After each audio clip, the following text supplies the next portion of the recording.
एक दुकानदार बनाम एक एडटेक जाइंट, द फिजिक्स वाला केस। आज की कहानी सिर्फ एक केस स्टडी नहीं है, बल्कि एक आम आदमी की हिम्मत की जबरदस्त दास्तान है। कैसे एक दुकानदार ने देश की सबसे बड़ी एडटेक कंपनियों में से एक को टक्कर दी। इसे अंत तक जरूर देखिएगा। चलिए शुरू करते हैं। तो सबसे बड़ा सवाल यही उठता है कि ये सब हुआ कैसे।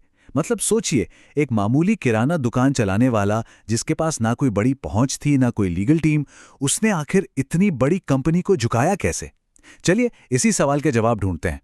देखिए, इस लड़ाई को ठीक से समझने के लिए पहले ये जानना जरूरी है कि सामने कौन था। मतलब वो जायंट कौन था जिसके खिलाफ ये जंग लड़ी गई। जी हाँ, हम बात कर रहे हैं फिजिक्स वाला की। 886 करोड़ रुपए। जरा इस रकम के बारे में सोचिए। ये सिर्फ एक नंबर नहीं है, ये इस कंपनी की जबरदस्त ताकत को दिखाता है। इतना पैसा कि कई बड़े बड़े बॉलीवुड स्टार्स की पूरी नेटवर्थ भी इसके आगे कुछ नहीं है। सही मायनों में यही था इस कहानी का गोलियत। और इनकी पहुंच, अरे शायद ही कोई शहर होगा जहां इनके पोस्टर ना लगे हों। अलक पांडे की ये कंपनी, देखिए, 109 शहरों में 198 से भी ज्यादा सेंटर्स का एक बहुत बड़ा नेटवर्क बना चुकी है। और खास बात यह है कि इनकी 90% से ज्यादा कमाई सिर्फ और सिर्फ कोचिंग सर्विसेज से आती है। तो ये तो हुई जायंट की बात। अब मिलते हैं इस कहानी के डेविड से। इनका नाम है नंद किशोर पाठक। राजस्थान में एक छोटी सी किराना दुकान चलाते हैं। यही वो शख्स हैं जिन्होंने अकेले इस इतने बड़े सिस्टम से टकराने की हिम्मत दिखाई। अब देखिए, वादा क्या था और मिला क्या।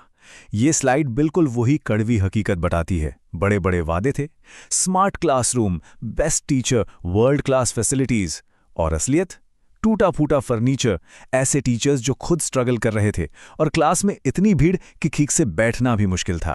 तो जब नंद किशोर ने देखा कि उनके बेटे के साथ ये सब हो रहा है, तो उन्होंने क्या किया। देखिए, जून 2024 में उन्होंने करीब 50,000 रुपए फीस भरी। बेटे ने बताया कि क्लास में बहुत भीड़ है और पढ़ाई ठीक से नहीं हो रही।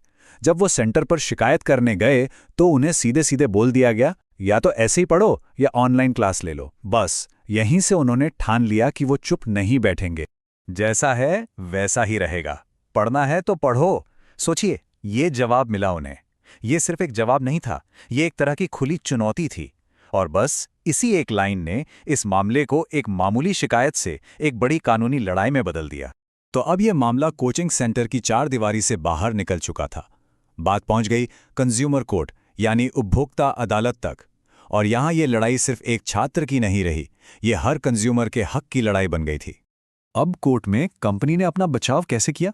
उनका पूरा तर्क एक रिफंड पॉलिसी पर टिका था।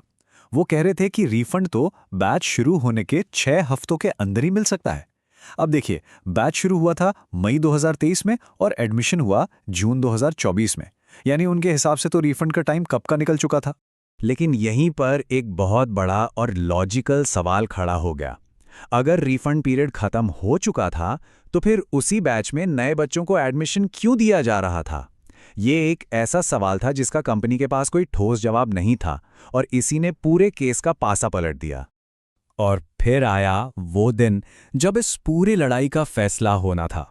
देखते हैं कि कंज्यूमर कोर्ट ने क्या ऐतिहासिक फैसला सुनाया।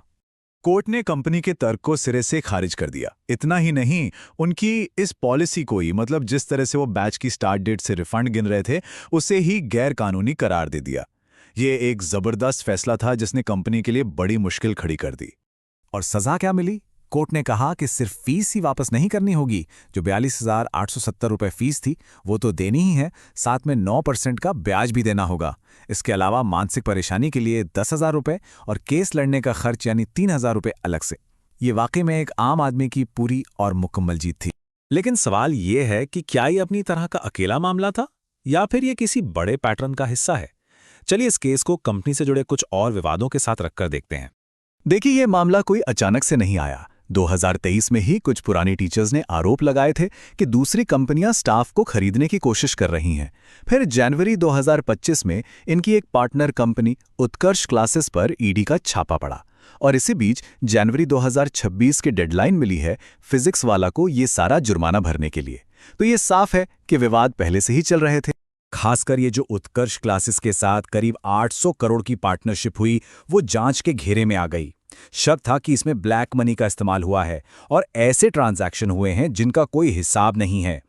ईडी की जांच में कथित तौर पर करीब 130 करोड़ की अघोषित संपत्ति का भी पता चला। तो आखिर में इस पूरी कहानी से हमें क्या सीखने को मिलता है? सबसे बड़ी बात यह है कि एक अकेले आदमी की हिम्मत भी कितने बड़े सिस्टम को हिला सकती है। नंद किशोर पाठक की ये जीत सिर्फ उनकी अपनी जीत नहीं है, ये हर उस स्टूडेंट, हर उस पेरेंट की जीत है जो अपने हक के लिए आवाज उठाता है। और ये केस अपने पीछे एक बहुत बड़ा सवाल छोड़ जाता है कि जब एजुकेशन इतना बड़ा बिजनेस बन जाए तो फिर स्टूडेंट्स के हितों की रक्षा करने की जिम्मेदारी किसकी है? इस पर सोचना बहुत जरूरी है। ऐसी ही जानकारी के लिए ऑल कैन स्टडी को सब्सक्राइब कीजिए।